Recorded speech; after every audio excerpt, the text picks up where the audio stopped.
আসসালামু আলাইকুম রহমতুল্লাহি আবরকাতু। শুরু করেছি পরম করুণাময় আল্লাহর নামে। আমার ভিডিওগুলোর সম্পূর্ণ কোরআন হাদিসের বিষয়বস্তু নিয়ে তৈরি করা হয়। যাই হোক, আমি প্রথমেই আপনাদেরকে জানিয়ে রাখতে চাই যে আমি যদিও কোরআন হাদিস নিয়ে ভিডিও বানাই, আমি কিন্তু তেমন বড় মাপের কোনো আলেম বা ওলামা না। তবে আমি হাদিসের বই এবং অনলাইনে হাদিস নিয়ে একটু পড়ার চেষ্টা করি, যদি আল্লাহর হেদায়েত প্রাপ্ত হই।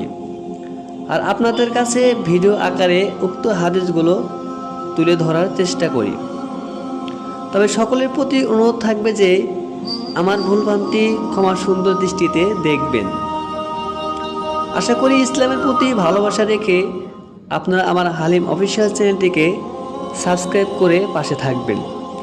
চলুন বেশি কথা না বাড়িয়ে মূল আলোচনায় যাওয়া হোক। আজকের আলোচনার বিষয় গুনাহ মাফের সর্বোত্তম উপায়। একবার নবীজি সাল্লাল্লাহু আলাইহি ওয়াসাল্লাম অমুসলিমদের অতীত জীবনের গুনাহ মাফের গুরুত্বপূর্ণ একটি হাদিস বর্ণনা করেছেন। হাদিসটি মুসলিমের বিগত জীবনের গুনাহ মাফের জন্য খুবই গুরুত্বপূর্ণ। কি সেই হাদিসটি?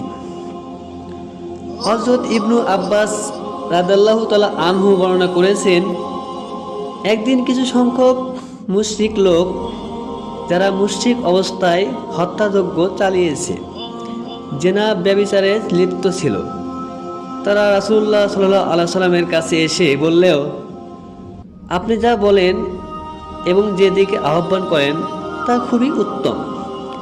তবে আমাদের বলুন, বিগত জীবনে আমরা যেসব মন্দ কাজ করেছি তা মুছে যাবে কি না? তাহলে আমরা ইসলাম গ্রহণ করব। তখন আল্লাহ তাআলা এই আয়াত অবতীর্ণ করেন,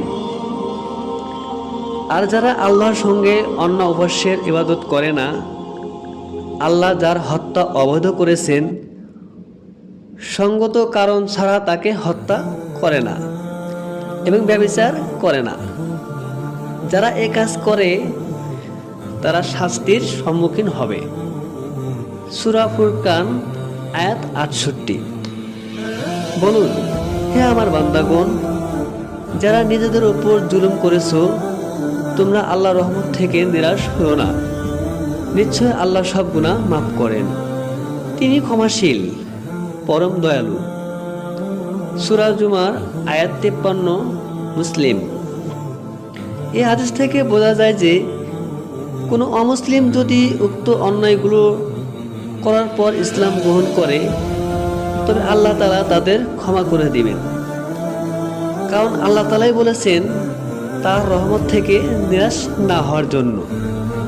অপরদিকে যারা মুসলিম এবং ইসলাম থেকে দূরে সরে গেছে, তারাও যত অন্যায় ও পাপ কাজ করুক না কেন, যদি আল্লাহর কাছে তওবা করে আর গুনাহ না করার ওয়াদা করে, আল্লাহর কাছে ক্ষমা চায় এবং উক্ত হাদিস মোতাবেক আল্লাহর রহমতের উপর ভরসা করে, আশা করা যায় আল্লাহ তাআলা উম্মতে মুসলিমকে অতীতের সব গুনাহ ক্ষমা করে দেবেন।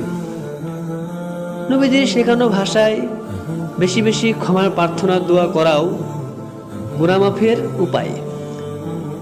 রাসূলে আরবি সাল্লাল্লাহু আলাইহি ওয়াসাল্লাম তো এভাবেই দোয়া করতেন, আল্লাহ তাআলা মুসলিম উম্মাহকে সব গুনাহ থেকে মুক্তি দান করুন, হাদিসের উপর আমল করার তৌফিক দান করুন, আমিন।